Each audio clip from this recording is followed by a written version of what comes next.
everyone, it's Sylvia here from Casino Library and welcome to Tangles on Tuesday. In this series, we're going to take you through the process of creating beautiful art pieces known as Zentangle. Hello everyone, welcome back to another Tuesday, and we're going to kick off today with a really pretty tangle called Henna Drum. So to begin, I've got my 0.1 pen and I'm just going to draw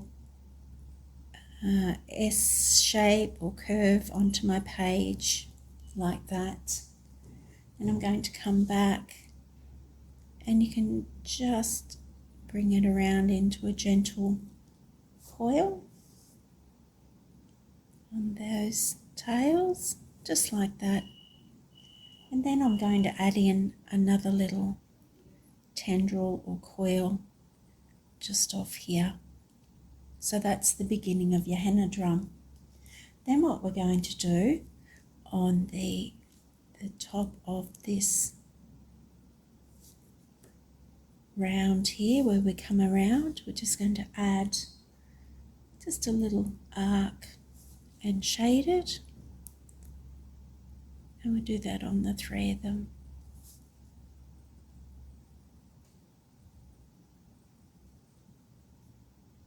Like that. Then what we're going to do is we're simply going to aura around that, or echo, whichever term you prefer. And remembering to move your tile so you've got it in a position that's comfortable for you. So that's where we're at with henna drum. Now the next step is to add in the little soft frilly petals.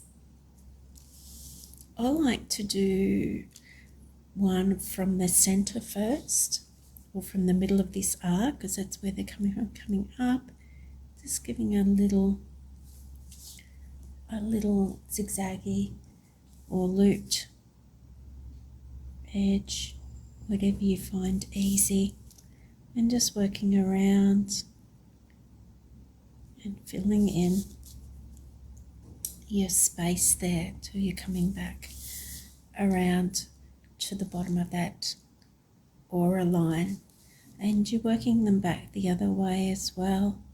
You may find it easier to turn your page and draw them a little upside down. That's how they're looking. And I've got a partial one there. So you can do those petals as small or as large as you like. I've just done a smaller one here on this henna drum. And then we can pop in some little highlights, just gentle strokes.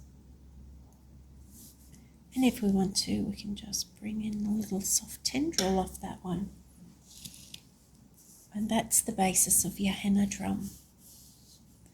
So we'll come round and do this one here. I find I like to do that center one first. You can work them into your space and your design on a larger scale by all means. That's coming together nicely for us. I might add in a bit of a tendril coming out here. So let's go do a little flick. And you don't have to add those in. They're just a bit of extra interest wherever you'd like them. So let's finish off with this one. So it's a really, really delicate, elegant, at the same time very pretty tangle, and there is plenty that you can do to add your own touch into that. If you wanted to, you could just do an aura line back through there. You could bring an aura line up into here if you wanted. I'm just going to do a few random things as they come to mind. We could add some tipple in if if you wish to. You don't have to, but it's just giving you some ideas of what you can do with your tangles and encouraging you to think outside the square. We could just have some free floating tipple if we wanted to. It doesn't have to be linked onto our petals. It can just be sitting out there. Really is just a matter of what you like. If you wanted to, we could add in another little set of petals along that vine. I'll call it a vine. Reminds me a little bit of a grapevine, so that they can be added in if you wish to. And I might just do the same on this, in this area, because I do prefer to have an odd number. So an odd number of these flowers, petals, because I do feel it gives a lot more balance to our design or our tangle. And look, I use that odd number theory in everything I'm doing or creating, whether it's tangling or cards or embellishments on a scrapbook page or something. You have a play with it and just compare odd number elements with even, and you will see the difference that it makes. Now I'm just going to come across and do it on a larger scale because that is quite fine and delicate. Again, I'm just working in my practice on my practice sheet with it. But what I'm going to do is show you that you can have them off, say, the side of your tile. So I'm just going to do it on quite a large scale, still using my 0.1, doing that first shaded arc. So what I'm doing here, I could actually come in and do around the edges of this tile, but I just want to show you quickly what it looks like done on a much larger scale. And then I've got my aura coming in. So all the tangles that we do are completely flexible in the way you can create them, be it sizing. So I'm going to come up and do a relatively large petal this time to show you the difference. I tend to do my little bumpy, those little ends a little bit. I wish I could get them a little bit rounded. I tend to be a little bit more zigzaggy, but again, there is no right or wrong, and that's what's so special and so enabling with the Zentangle, that there is no right or wrong. So that done, I could then do a little bit of an aura coming around each petal. You don't have to, but again, I just want to show you some ways that you can vary that. And I could do another one. Just going to turn my page. So I'm actually pulling the pen towards me. Just find it a little bit easier.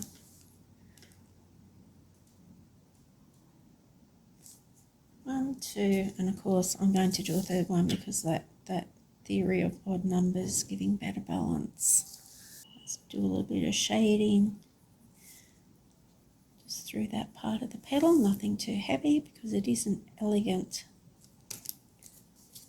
delicate looking petal. Just soften it out, and we can always add more shading. So just go lightly to begin with, especially if you're not feeling overly confident with that technique. But do have a go at it because it isn't difficult. And I might just add with the pencil that's left on the shading tool Just add a little bit of shaded emphasis just through the centre there.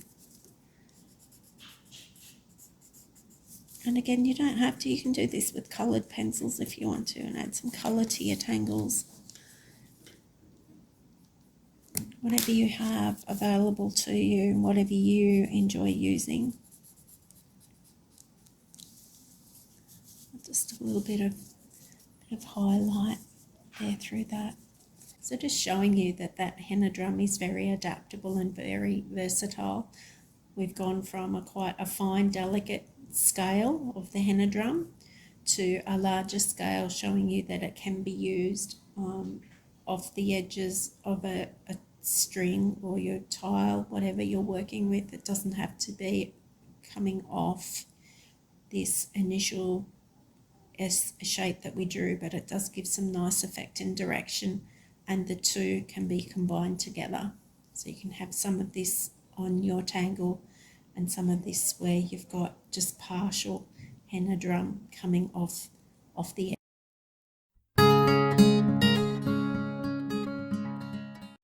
The second tangle that I'd like to show you today is called Ta-da, and this is by an Australian lady by the name of Margaret McCarran. And it is an easy one, and it can be varied in lots of ways. So what we're going to do is just working within our practice tile, but you can do this within other shapes such as a heart or a circle or whatever you may be working on. So to start, we're just going to draw a line corner to corner. So you need to create a cross as such. Then what we'll do is second line with a bit of movement in it, passing through like that. And let's do another one. Oops, probably not so great, passing through like that.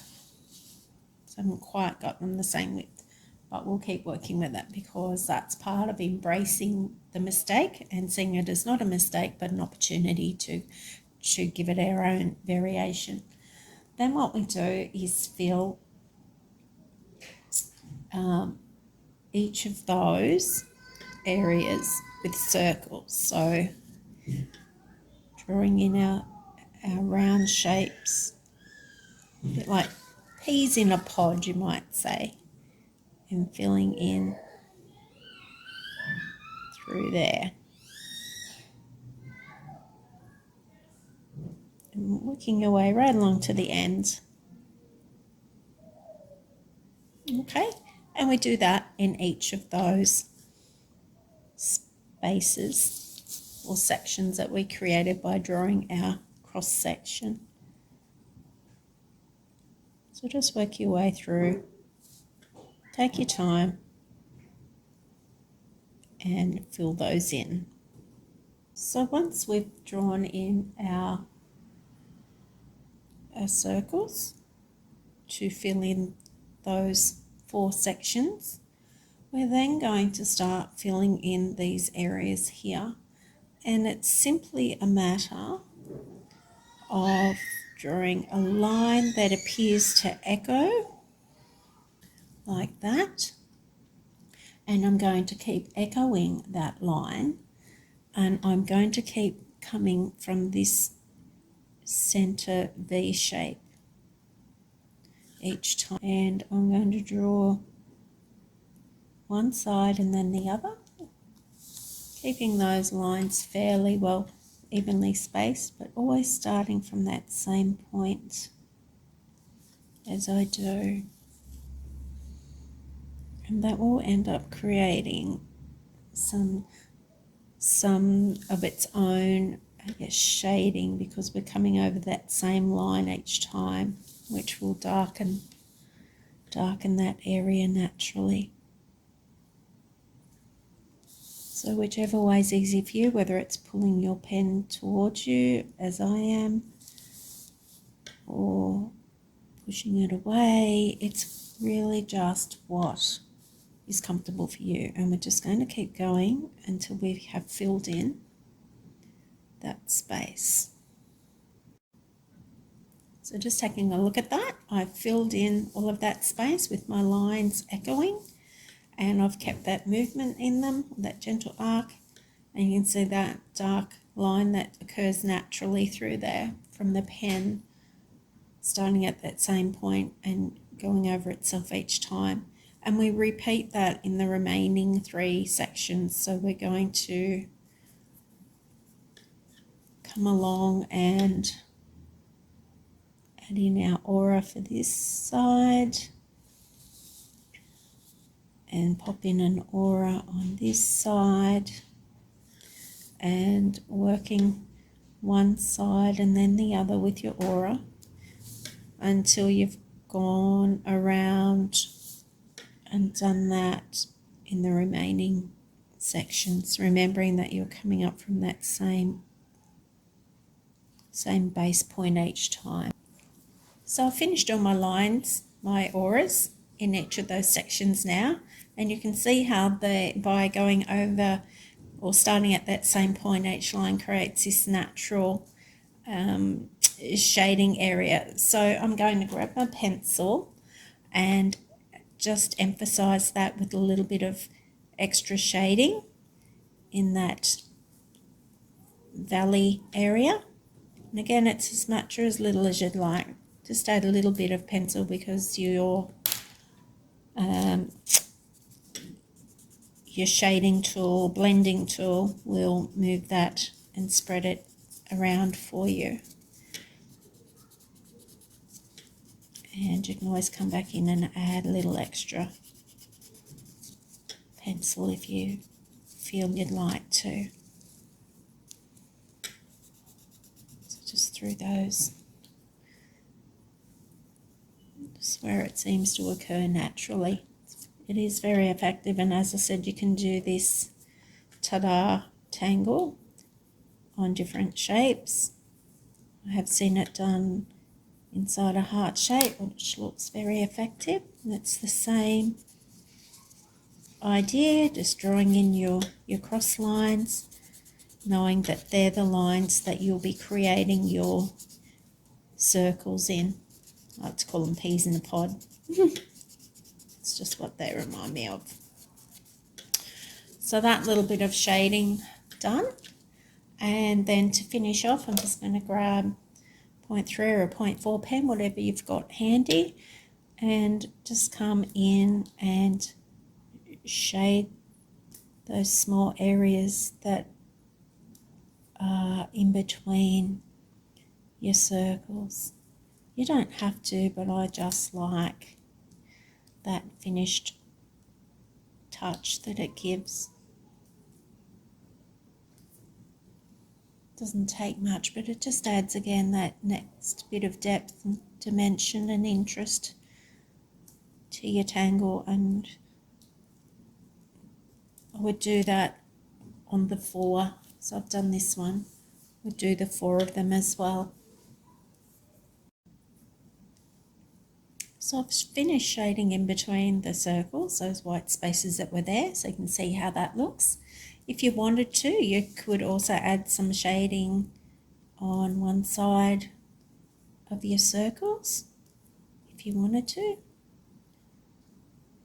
It does add a whole lot of extra interest, but again, if shading's not your thing, it doesn't matter. You just leave them as they are, but don't be afraid to give it a go. That one there for you was called Ta-da.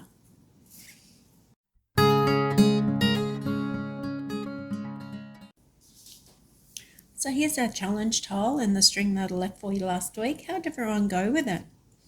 That was so we could practice with our tangles that we learnt, which were log jam and jester. So this is my finished tile using those new tangles, the jester and the log jam, which I've wound in around through here. So just showing you that it's adaptable to lots of different spaces and looks great on a larger scale and a smaller scale. The other tangles that I brought in were rain, my flip down L, which reminds me of a zipper, and Knightsbridge. Just wanted to bring that in and tie it in with the Just a Tangle here. So I hope you had fun with that one. This week, the challenge tile that I have for you with the string has a heart shape in it. So feel free to have a go at doing today's new Tangle Ta-da. I was saying that it doesn't have to be done in a square shape. It's adaptable to all sorts of shapes. So give that a go in there. See if you can add in a little bit of henna around it, or whatever you feel comfortable doing. Bring in some other tangle if you wish to. But have a play with it, and I look forward to seeing you next week and seeing what you've come up with. Below you'll find a link to the practice sheet that I've been using here today. You'll also find a link to this week's challenge tile. If you're unable to access these from your computer at home, we'll make some packs available. All you have to do is give us a call on 666 00 250 and give us a day or two to get those ready for you. That pack will also include some pre-cut 3.5 by 3.5 inch tiles to get you started. And remember, if you'd like to receive instant updates when new content is added to our YouTube channel, please click the subscribe button. Thanks for joining us here today, and we'll see you next week for another Tangles on Tuesday.